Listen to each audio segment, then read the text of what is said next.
قرآن پاک پڑھتے ہیں تو کئی دفعہ ایسے الفاظ سامنے آتے ہیں جس میں بندوں کے لیے بھی وہی معنی لیا جا رہا ہے اور اللہ تعالیٰ کے لیے بھی وہی معنی لیا جا رہا ہوتا ہے. وَمَكَرُوا وَمَكَرَ اللَّهُ، وہ چالیں چل رہے ہیں، اللہ مکر فرما رہا ہے. اِنَّهُمْ يَكِيدُونَ كَيْدًا، وہ قید کر رہے ہیں، چالیں چل رہے ہیں، اللہ بھی یہی کام کر رہا ہے. اسی طریقے سے اللہ یستہزئ بہم، اللہ استہزاء فرماتا ہے. تو عام مسلمان یا جو تحقیق کی نگاہ سے دیکھنے والا نوجوان ہوتا ہے وہ کبھی کبھی پریشان ہو جاتا ہے کہ کیا یہ اللہ کے اوصاف ہو سکتے ہیں؟ جو خالق ہے، مالک ہے، عیبوں سے پاک ہے، کیا وہ بھی یہی کام کرتا ہے جو انسان کرتے ہیں؟ یہ ایک بہت بڑا سوال ہوتا ہے جو ہمارے سامنے آتا ہے، مسلمانوں کو پڑھتے ہوئے بھی اس بات آتی ہے، یہ اعتراض آتا ہے. تو آج ہم مفتی صاحب کے سامنے آئے ہیں اس سوال کو حل کرنے کے لیے، اور دیکھتے ہیں مفتی صاحب کس طریقے سے ان سوالوں کو حل کرتے ہیں.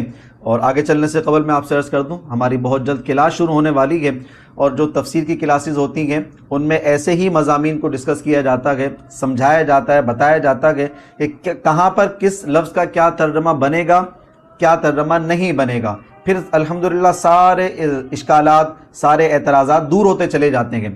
تو میں آپ سے عرض کرنا چاہتا ہوں، اگر آپ بھی قرآن کو صحیح اور درست سمجھنا چاہتے ہیں، اللہ رب العزت کے کلام سے محبت رکھتے ہیں، تو آئیے ہمارے اس کورس کو ضرور جوائن کیجیے.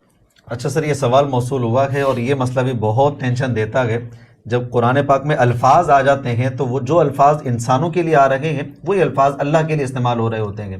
جب ترجمہ کیا جاتا ہے، ترجمے کو دیکھتے ہیں تو وہاں پر بھی ترجمہ جو انسانوں کے لیے ہوتا ہے وہی اللہ رب العزت کے لیے. تو عام جو مسلمان ہوتے ہیں پریشان ہو جاتے ہیں کہ یار یہ کیسا خالق ہے. یا عام جو تحقیق کی نگاہ سے دیکھنا چاہتا ہے قرآن پاک کو، وہ کہتا ہے یار یہ کلام تو خالق کا نہیں لگ رہا ہے، عام بندے کا کلام لگ رہا ہے. مطلب کسی کو جہنم میں ڈالنا ہے تو اللہ یستہزئ بہم، اللہ مذاق میں اس کو جہنم میں ڈال دے گا. مطلب ایسے کیسے ہوتا ہے؟ تو بالترتیب ہم ان آیتوں کو آپ سے سمجھنا چاہتے ہیں کہ یہ جو آیتیں آتی ہیں ان آیتوں کا ترجمہ ہم کس طریقے سے کریں گے کہ جس طریقے سے ہم اللہ تعالیٰ پر اعتراض نہ کر سکیں. دیکھیں، عام طور پہ اللہ یستہزئ بہم، عام طور پہ اس کا ترجمہ یوں ہی کر دیا جاتا ہے کہ اللہ ان سے مذاق کر رہا ہے. بالکل ایسے ٹھیک ہو گیا. اب ظاہر ہے جس وقت یہ معنی خود ہم سمجھتے ہیں کہ اچھا مطلب تو بن نہیں رہا، پھر ہم تعویلوں کی طرف چلے جاتے ہیں. بالکل ایسے بھائی اللہ کے مذاق کرنے کا مطلب یہ ہے کہ اللہ ڈھیل دے رہے ہیں، ان کو مہلت دے رہے ہیں، پھر ہمیں مجبوراً سمجھانا پڑ جاتا ہے. یہ ترجمہ ٹھیک نہیں ہے. میں ادباً عرض کر سکتا ہوں جس نے کوشش کی اللہ اس کو ثواب دے، اللہ اس کو اجر دے، لیکن یہ غلطی ہے. یہ جتنی بھی آیات ہیں اس آیات کے اوپر جو ترجمے کیے جاتے ہیں ترجمہ ایبسولوٹلی غلط ہے. سر آپ یہ کہہ تو رہے ہیں ایبسولوٹلی غلط ہے، لیکن پرابلم یہ ہے کہ اگر تفہیم القرآن میں مولانا مودودی صاحب کو دیکھ لیں، تدبر قرآن میں امین احسن اصلاحی صاحب، آپ ان کی تعریف بھی بہت کرتے ہیں. میں ادباً عرض کر رہا ہوں ترجمہ بالکل ٹھیک نہیں ہے. اور کیوں ٹھیک نہیں ہے میں سمجھا دیتا ہوں آپ کو. ہم اپنا ایک اصول کئی دفعہ بیان کر چکے ہیں کہ قرآن پاک جو ہے وہ اپنی لغت بھی سنبھال کے گیا ہے. صحیح. قرآن پاک نے اپنی لغت کو اس انداز میں سنبھالا ہے کہ سبحان اللہ. یہ جس کو قرآن پاک مسانی جہت کے اندر دیکھنا آتا ہے وہ سمجھتا ہے. جو طالب علم پڑھتے ہیں ان کو بھی بڑی اچھی طرح معلوم ہوگا. میں سمجھا دیتا ہوں. دیکھیے گا بہت سی چیزیں ہر زبان کے اندر بطور محاورہ کے استعمال ہوتی ہیں، اور جہاں بھی کوئی بات محاورے کے طور پر استعمال ہوگی وہاں ظاہری معنی مراد لینا یا ترجمے میں لکھ کے جانا دونوں چیزیں ہی غلط ہوتی ہیں. پہلے اپنی اردو سمجھ لیتے ہیں، پھر عربی بھی زبان ہی ہے سر، اور کوئی الگ چیز تو نہیں. بھائی دیکھیں کہ پچھتانے سے کیا فائدہ جب چڑیا چگ گئی کھیت. ہمارے یہاں بڑا مشہور محاورہ ہے سر. یہاں پر نہ تو کھیت ہے کوئی، نہ چڑیا ہے، یا کھیت ہے یا کوئی چڑیا ہے، سر کچھ بھی نہیں ہے. صرف یہ الفاظ استعمال ہوئے ہیں، سمجھانا مقصود کچھ اور ہوتا ہے. جہاں بھی محاورہ استعمال ہوتا ہے وہاں ظاہری لفظ مراد ہوتے ہی نہیں ہے. ٹھیک ہے. اسی طریقے سے جب ہم قرآن پاک پڑھتے ہیں، قرآن عربی میں نازل ہوا تو بہت سے مقامات پر محاورہ استعمال ہوتا ہے، تو ہم وہاں پر لغوی ترجمے کی طرف چلے جاتے ہیں. جب چلے جائیں گے تو پرابلم ہے. جب میں کھیت سے اوریجنل کھیت ترجمہ کر دوں گا تو پھنسوں گا. صحیح ہے. پھر مجھے تعویلیں کرنی پڑ جائیں گی، پھر تعویل کی ضرورت ہی نہیں ہوتی. اب یہاں پر یہ جو آیات ہیں جیسے اللہ نے ذکر فرمایا وہ استہزاء کر رہے ہیں کافر. اللہ یستہزئ بہم، اللہ تعالیٰ بھی استہزاء کر رہا ہے. سر اب چند آیتیں میں آپ کو پڑھتا ہوں، غور کیجئے گا. سب سے پہلے ہم دیکھیں کہ کیا یہ محاورہ ہے اور قرآن پاک نے اپنی لغت کو کیسے سنبھالا، یہ بھی میں سمجھا دیتا ہوں انشاءاللہ تعالیٰ. عربی میں تو یہ باقاعدہ ضابطہ ہے، اس کے کچھ حوالے بھی میں آپ سے عرض کر دوں گا، بات انشاءاللہ بالکل سمجھ میں آ جائے گی. دیکھیں وہ استہزاء کر رہے ہیں، اللہ نے پھر جواب میں کہا اللہ یستہزئ بہم، اللہ استہزاء فرما رہا ہے. وَمَكَرُوا وَمَكَرَ، وہ مکر کر رہے ہیں، جواب میں اللہ نے کہا اللہ مکر کر رہے ہیں. ٹھیک ہے. اِنَّهُمْ يَكِيدُونَ، وہ قید کر رہے ہیں. اس کے مقابلے میں اللہ نے کہا وَأَكِيدُ قَيْدًا، ہماری طرف سے قید ہو رہا ہے. چوتھی جگہ پر اللہ نے ارشاد فرمایا فَالْيَوْمَ نَنْسَاهُمْ، کما نسوا لقاء یومکم ھذا، کہ آج کے دن جیسے تم نے آخرت کو بلایا آج ہم تمہیں بلا دیں گے. مقابلے کے اندر پھر ذکر کیا. آپ غور کر رہے ہیں ہر مقام کے اوپر مقابلے میں یا اوصاف ذکر ہو رہے ہیں کہ نہیں ہو رہے. سر اب میں آپ کو سمجھا دیتا ہوں یہ محاورہ ایکچولی کیا ہے، عرب کے اندر کس کس نے اس کو واضح بھی کیا ہے محققین، اور قرآن اپنی لغت کیسے سنبھال کے گیا، میں وہ بھی انشاءاللہ عرض کر دیتا ہوں. دیکھیے گا قرآن پاک کی آیت بھی ہے، جزاء سیئہ سیئۃ مثلھا، ٹھیک ہے، برائی کی جزا وہ برائی کے برابر ہی ہوگی. ٹھیک ہے، قرآن پاک نے ایک ضابطہ ذکر کیا، یہ محاورہ عرب میں بھی چلتا ہے کہ جتنا گناہ اتنی سزا، نہ زیادہ نہ کم. زیادہ ہوگا تو ظلم ہوگا، کیونکہ جتنا گناہ اسے زیادہ سزا دینا ظلم میں جائے گا. اچھا، اور جتنی سزا کا استحقاق بنتا ہے وجوبی طور پر اس سے کم کریں گے پھر بھی ناانصافی ہو جاتی ہے. ایک بندہ فساد اتنا کیا، بچوں کو مار رہا ہے، اس کو مار رہا ہے، اور قتل و غارت گری مچا کے رکھی ہے، توبہ طائب بھی نہیں ہو رہا، اصلاح بھی نہ کی، ٹھیک ہے، اور اس کی پکڑ بھی نہیں ہو رہی، ٹھیک ہے نا، آخرت میں بھی پکڑ نہیں ہو رہی ہے، تو ہم کہیں گے یار اتنا بڑا فساد کر دیا، توبہ طائب بھی نہیں ہو رہا، کچھ وجوبی سزا ہونی چاہیے. ٹھیک ہے، تو جتنی سیئہ اس کے برابر کی سزا. سر اب غور، عرب کے اندر محاورہ کیا استعمال ہوتا ہے جب کبھی سامنے سے برائی آئے اور یہ بولنا ہو کہ تو نے جتنی برائی کی ہے اسی برائی کے برابر تجھے جزا ملے گی ہی ملے گی. اس لفظ کو عرب میں یوں تعبیر کیا جاتا ہے، مثلا اگر آپ نے مجھے دھوکہ دیا تو میں عربی کے اندر کیا تعبیر کروں گا، تو مجھے دھوکہ دے رہا ہے، جواب کے اندر تجھے دھوکہ دیا جائے گا، تجھے بھی دھوکہ دیا جائے گا. تو نے مجھے دھوکہ دیا، اب میری طرف سے بھی تجھے دھوکہ ہوگا. اس کا یہ مطلب نہیں ہے کہ میں تجھے دھوکہ دوں گا، اس کا عرب میں مطلب یہ ہوگا کہ تو مجھے دھوکہ دے رہا ہے، میں میری طرف سے اس دھوکے کی سزا تجھے دی جائے. اچھا، اب بات سمجھ میں، یہ انداز ایسا ہے کہ جس کے اندر لفظ آتے ہیں لیکن معنی اس کا یہ نہیں بنے گا جیسے نہ وہاں چڑیا ہوتی ہے نہ کھیت ہوتا ہے. تو آسان الفاظ میں تو نے مجھے دھوکہ دیا، عرب میں یوں بولا جائے گا میں بھی تجھے دھوکہ دوں گا، مطلب ہوگا تو مجھے دھوکہ دے رہا ہے، میری طرف سے اس دھوکے کی سزا تجھے دی جائے گی. جزا کا ترجمہ ہمیشہ یہاں پر ہوتا ہے. سر یہ بات، یہ محاورہ ہے. سب سے پہلے میں حوالہ دے دوں، جیسے محقق ابن عاشور صاحب کو پڑھ لیجئے گا، بالکل واضح طور پر انہوں نے لکھا ہے کہ عرب میں اس انداز کے محاورے کس طرح چلتے ہیں. اوکے ہو گیا. اب میں قرآن پاک سے بھی تھوڑا سمجھاتا ہوں کہ قرآن اپنی لغت کیسے سمجھا کے گیا ہے. پہلے مجھے ایک چیز دیکھیے گا، اگر تو ہم کہیں کہ یہاں پر سیدھا سیدھا وہی ترجمہ ہے، دھوکہ دھوکہ. اللہ نے قرآن میں فرمایا الیوم ننساکم، آج ہم تمہیں بلا دیں گے، کما نسوا لقاء یومکم، کما نسوا، تم نے ہمیں بلایا، آخرت کے دن کو بھلا دیا، آج ہم تمہیں بھلا دیں گے. سر اگر یہاں ترجمہ بھلانا ہے، غور کیجئے گا، اگر اس کا ترجمہ یہی ہے کہ آج ہم قیامت کے روز اللہ کہہ رہے ہیں کہ ہم تمہیں بھلا دیں گے جیسے تم نے اس دن کو بھلایا، تو سر قرآن ایسا متعارض ہوگا کہ اللہ کا کلام ہی نہ رہے. کیونکہ اللہ قرآن میں خود ذکر کرتے ہیں سورہ طٰہٰ میں، لا یضل ربی ولا ینسیٰ، کہ رب وہ ہے کہ جو کبھی بھی کچھ بھی اسے نسیان نہیں ہوتا، نہ وہ بھولتا ہے نہ بھلاتا، کچھ بھی چیز نسیان کی اللہ کی بارگاہ میں نہیں ہو سکتی. جہاں نسیان ہو یہ تو عیب ہے اللہ کی ذات میں نہیں. خود اللہ نے قرآن پاک میں سورہ طٰہٰ میں ذکر کیا لا ینسیٰ، کہ نسیان کی صفت اللہ کے لیے ہے ہی نہیں.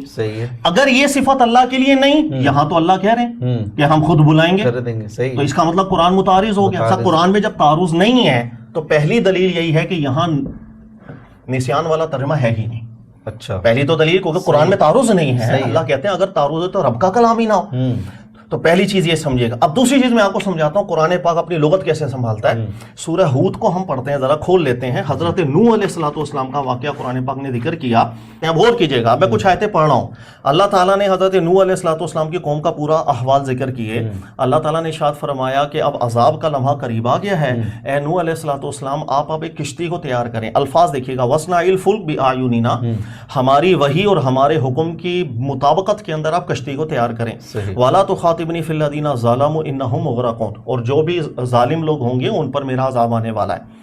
وَيَصْنَعُ الْفُلْكَ، حضرت نوح علیہ الصلوۃ والسلام جب کشتی کی تعمیر میں مصروف ہیں، كُلَّمَا مَرَّ عَلَیْهِ مَلَأٌ مِّن قَوْمٍ، غور کیجئے گا، من قومہ، آپ کی قوم میں سے بڑے بڑے سرداروں کا جب بھی گزر ہوتا حضرت نوح علیہ السلام پر، سَخِرُوا مِن، سب دیکھ کر مذاق اڑانے لگ جاتے. کشتی بنا رہا ہے، کیا کچھ مسئلہ ہونے والا ہے، مذاق بنائی جا رہے ہیں حضرت نوح علیہ السلام کا. قال، حضرت نوح علیہ السلام کا جواب سنیے گا، ان تسخروا منا، تم ہمارا مذاق اڑا رہے ہو، فإنا نسخر منکم، ہم تمہارا مذاق اڑائیں گے، کما تسخرون، جیسے تم ہمارا اڑا رہے ہو۔ سر یہ جملہ اپنے ذہن میں رکھیے گا، نوح علیہ السلام نے کیا فرمایا؟ تم ہمارا مذاق اڑا رہے ہو، مقابلے والا جملہ، ہم تمہارا ہی مذاق اڑائیں گے جیسے تم ہمارا مذاق اڑا رہے ہو۔ سوال یہ ہے کہ نوح علیہ السلام نے کب مذاق اڑایا؟ پورا واقعہ قرآن نے آگے ذکر کیا، طوفان آنے کا بھی، پانی نکلنے کا بھی، اس کے بعد تک کا کہ کشتی کا بعد میں پار، سب ذکر کیا۔ نوح علیہ السلام نے کب مذاق اڑایا تھا؟ کہ آپ جب کشتی میں سوار ہو گئے، پانی آنے لگا، سرداروں کو دیکھ کر آپ مذاق اڑانے لگ گئے جیسے وہ؟ نہیں سر، صرف یہ ہوا کہ نوح علیہ السلام جب کشتی میں سوار ہوئے، پانی آیا، اللہ کا عذاب آ گیا۔